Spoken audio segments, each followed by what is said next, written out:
Bon les gars, on est parti pour faire la passe tourelle. Je vais essayer de filmer ma course. J'ai pris mon téléphone avec moi. Je vais faire de mon mieux. Donc au programme 31 km, 1200 mètres de dénivelé avec un syndrome de l'essuie-glace. On va voir qu'est-ce que ça donne. C'est parti. Allez, continue. Allez Dimitri. Oui, vous avez bien entendu, j'ai participé à la passe tourelle avec le syndrome de l'essuie-glace sur mon genou droit. Mais avant de vous dévoiler tout ça, laissez-moi me présenter très rapidement. Je m'appelle Dimitri, je suis étudiant ingénieur à l'école des mines de Saint-Étienne et depuis maintenant plus de 10 ans, je fais du sport, enfin surtout du vélo, du niveau départemental jusqu'au niveau national. Et depuis un an, je me suis lancé dans le trail en parallèle de ma saison de vélo car j'avais envie de découvrir un nouvel environnement. Et depuis 4 mois, j'ai décidé de partager mon parcours sportif avec de gros objectifs. Je suis pas là tout simplement pour faire du sport. J'ai également de gros objectifs dans le sport en parallèle de mes études et de mes projets personnels. Et également, si je peux en motiver quelques-uns au passage, j'aurai réussi ma mission. Donc pour ceux qui sont intéressés, n'hésitez pas à vous abonner. Il y aura du cyclisme sur toutes ses formes, route, VTT, gravel, cyclocross et également de la course à pied, du trail et de la course sur route, principalement semi-marathon et marathon et également de la randonnée et des voyages. Il y a maintenant un mois, pour préparer la passe tourelle, j'ai participé au trail des Côtes-Matra, un petit trail à côté de chez moi. Au départ, on devait être 250 coureurs. Et sur ce trail, j'ai réalisé la plus grosse erreur que je n'avais jamais faite auparavant dans le trail. Il s'agit de faire la course au lieu de faire ma course. En gros, ma stratégie, elle était très simple, c'était de suivre les premiers. Moi, je vais faire la course et je vais pas faire ma course. Je vais suivre les premiers et si j'explose en l'air, c'est pas grave. Grosse erreur parce qu'il y avait un gros gap de niveau entre les premiers et moi. Donc, ce qui fait que j'ai réussi à les suivre jusqu'au kilomètre 12. Et ensuite, j'ai complètement explosé dans un premier temps de fatigue et dans un deuxième temps à cause de blessures sur ma jambe droite. Principalement une première blessure qui partait de ma hanche jusqu'à la cheville, donc tout le nerf sciatique. Ensuite, une douleur au tendon, donc le syndrome de l'essuie-glace au niveau de mon genou droit. Et une dernière douleur, oui, tout ça sur une même course, une dernière douleur au niveau de l'aine qui m'empêchait vraiment de courir. La course, elle faisait 30 km et les 18 derniers kilomètres étaient une alternance entre de la marche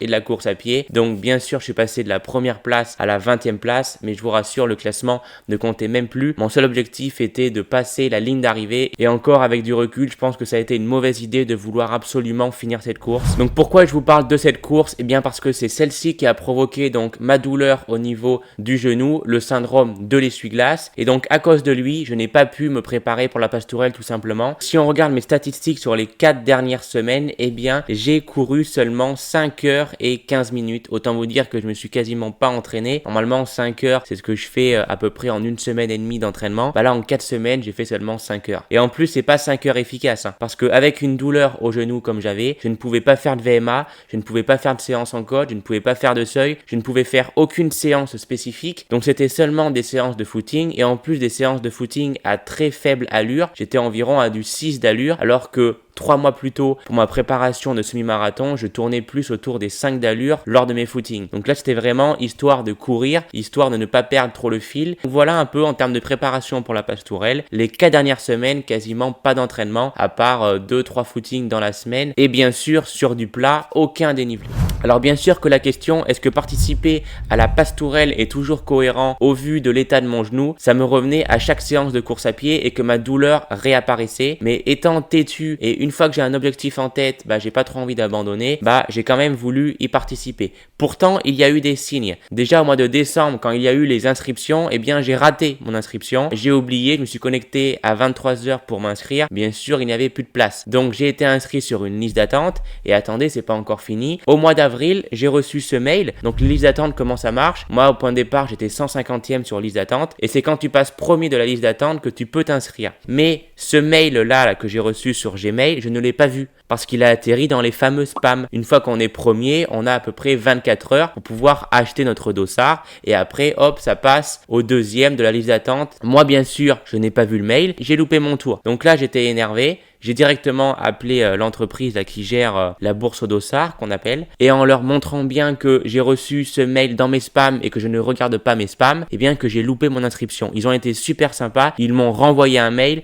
donc finalement ils ont dû me repasser premier de la liste d'attente et j'ai pu m'inscrire et prendre mon dossard. Donc en effet, tout ça, ça aurait pu être des signes de me dire c'est bon, la pastourelle pour 2025, c'est pas pour toi, mais j'ai quand même voulu la faire. Donc on va voir ici si les signes étaient positifs ou négatifs, c'est ce qu'on va voir. Donc la pastourelle, pour ceux qui ne connaissent pas, ça se passe à Salers, dans le Cantal, un des plus beaux villages de France. Donc c'est un format sur 31 km, à peu près 1300 mètres de dénivelé, et sur cette épreuve on était 1500 inscrits, donc vraiment une très belle épreuve de trail. Et si je me trompe pas, en 2022 ça a été le support des championnats de France, donc c'est vraiment une très belle épreuve. Alors la journée commence à 5h du matin. Pourquoi? Parce que le départ est à 8h30, donc je veux au minimum manger 3h30 avant. Donc j'ai mis le réveil à 5h, j'ai mis d'ailleurs plusieurs réveils pour être sûr de ne pas louper l'heure à laquelle je vais prendre mon petit déjeuner. Moi en effet, prendre le départ d'une course sans avoir mangé un bon petit déj, c'est impossible. Donc j'ai pris 2 œufs,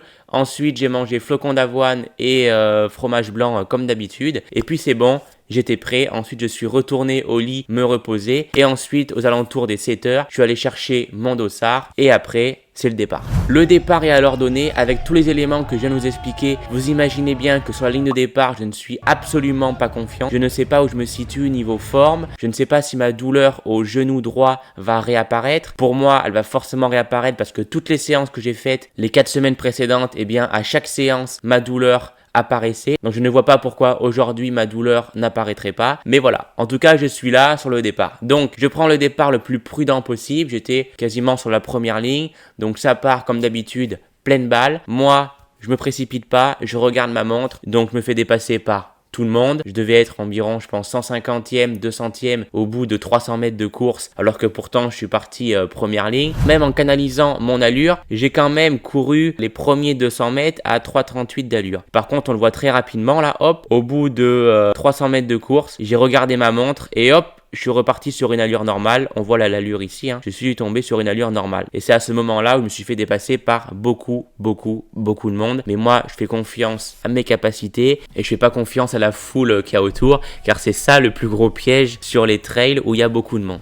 Donc, pour faire très rapidement sur ma stratégie, déjà, le parcours, à quoi il ressemble? Vous le voyez ici, il y a à peu près 15 km de montée et 15 km de descente, hein. Le parcours, il est partagé en deux. Une montée, une descente. C'est pas très compliqué. Étant donné que je ne sais pas comment va réagir mon genou, ce que je me suis dit, c'est que dans la première partie de la bosse, donc jusqu'au col de Néron, hein, le col de Néron c'est ici sur la carte, c'est vraiment le premier point un peu intermédiaire, le premier point où on peut faire le point sur la course. Et je me suis dit, jusqu'à ce point-là, tu vas courir tranquille en footing. Donc c'est ce que j'ai fait. L'allure elle est ici, hein, pas une allure très folle. On le voit à la fréquence cardiaque, j'étais vraiment pas très haut, à 155, 165 je pense la plage. Donc vraiment j'ai couru tranquille. Donc là au col de Néron, je vous fais un petit point d'étape sur la course.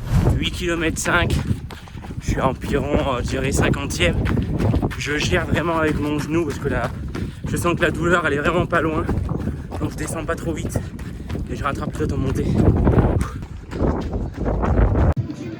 Ensuite, on arrive donc au ravitaillement du col de Néron. Il y a papa là-haut. Il y a là-haut, papa. Il y a là-haut papa. Il y a papa là-haut. Je vous avoue que pendant la course, j'ai dû perdre au moins 10-15 secondes, ça m'a perturbé. Mais bon, c'est pas grave. Merci maman quand même. Du coup, une fois arrivé au col de Néron, eh bien, il n'y avait pas de douleur au genou, rien à signaler. Donc, je me suis dit, je vais pouvoir attaquer la deuxième bosse. Donc, après le point, il y a là-haut papa ou il y a papa là-haut, eh bien, il est resté 5 km de bosse. Donc, étant donné que j'avais pas mal au genou, je me suis dit, à partir de maintenant, si tu veux faire mieux que 50e, il faut tout donner dans la bosse. Donc, c'est ce que j'ai fait, vous le voyez. Le cœur ici est beaucoup plus haut. Une fois que j'ai commencé à mettre en route, le cœur est monté jusqu'à 182 BPM. Donc, j'ai vraiment mis un coup de vis. Et donc, sur cette portion de bosse, là, sur 3-4 km, j'ai réussi à rattraper environ une vingtaine de personnes. Vous voyez, on monte, hein, le point haut, c'est ici, hein. Voilà, c'est le roc des ombres. Et on est à 1633 mètres. Ok. Donc, une fois là-haut, je devais être même un petit peu mieux que 30e. Je devais être peut-être 27e, je pense. Ensuite, la descente attaque. Et c'est là où j'ai commencé à perdre du temps et à perdre des places. En effet, Dans la montée, je voyais déjà pas mal de personnes que j'aurais pu rattraper si la montée aurait fait 2-3 km de plus.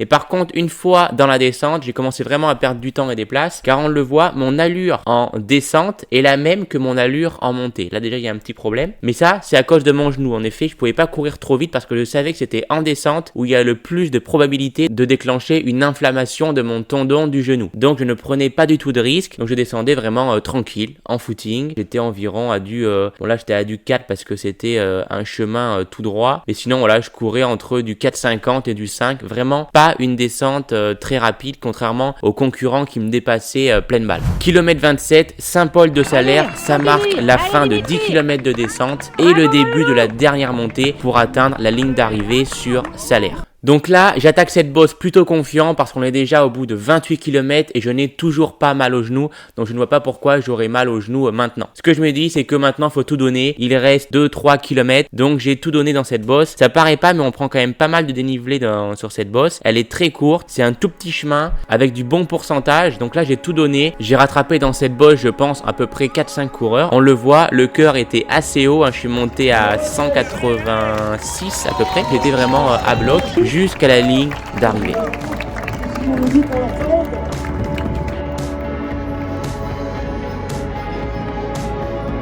Donc je passe la ligne. Que dire, déjà très content d'avoir fini. Je vous avoue que pour moi, finir la Pastourelle, quand j'étais sur la ligne de départ, là je me disais c'est impossible, tu vas t'arrêter au col de Néron, il n'y aura pas possibilité de finir. Au vu de la douleur que tu avais durant les précédentes semaines, c'est impossible de finir. Après, je me disais, même si t'as pas mal au genou, t'auras pas la condition physique parce que tu t'es pas entraîné, donc tu vas exploser au bout de 15 km. Et bien finalement, j'ai réussi à tout faire, j'ai réussi à ne pas avoir mal au genou, j'ai réussi à gérer mon effort et j'ai réussi finalement à faire une plutôt bonne place de 30e sur 1500 coureurs. Bon, certes, j'étais venu pour faire un petit peu mieux au point de départ, mais en tout cas pour une première participation, je suis très content et très reconnaissant de la chance que j'ai pu avoir. Je sais pas, j'avais une petite étoile qui était au-dessus de moi ce jour-là. En tout cas, le fait d'avoir mal au genou, ça m'a appris une chose, à gérer son effort et à ne pas faire la course, mais à faire sa course. C'est quelque chose d'hyper important, de vraiment savoir gérer son effort. Et sur la Pastourelle, ça m'a vraiment permis de faire ce résultat-là et d'arriver au pied de la dernière bosse hyper frais et de pouvoir rattraper encore dans les 2-3 derniers kilomètres 4-5 coureurs. Gérer sa course, c'est vraiment le truc que j'aurais appris durant cette Pastourelle 2025.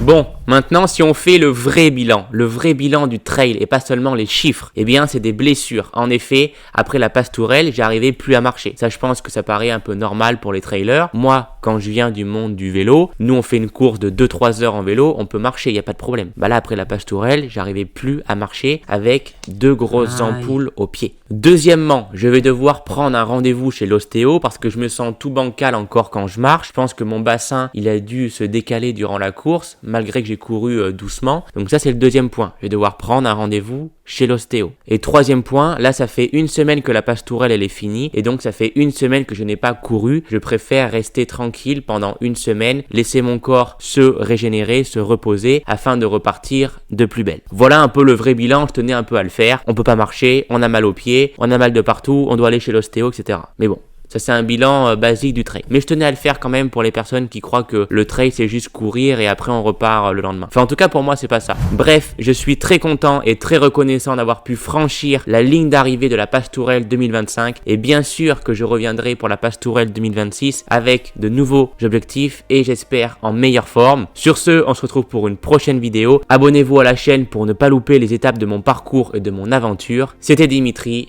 Ciao!